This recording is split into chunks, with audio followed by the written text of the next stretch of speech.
Learn maths. આપણે શા માટે ગણિત શીખવું જોઈએ? આ મારા મોડેલમાં હે ને ગણિતનું શા માટે શીખવું જોઈએ તેના ઉદાહરણ. મારા મોડેલનું નામ પ્રેયોગન્સ વર્કિંગ મોડેલ છે. આ એક ત્રિકોણ છે જેમાં એંગલનું નામ મેથ્સ મોડેલ છે. જો ટ્રાયેંગલ છે તો ટ્રાયેંગલ ઉપર ટચ કરીશું તો ચોરસ. ટાઈપ્સ ઓફ ટ્રાયેંગલ છે અને ત્રિકોણના પ્રકારના પૂરતા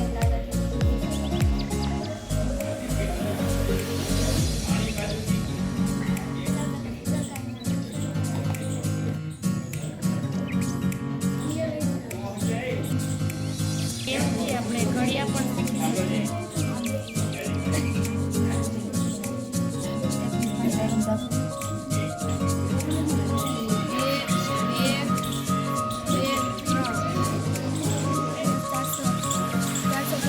બરાબર જવાબ હોય તે સાચો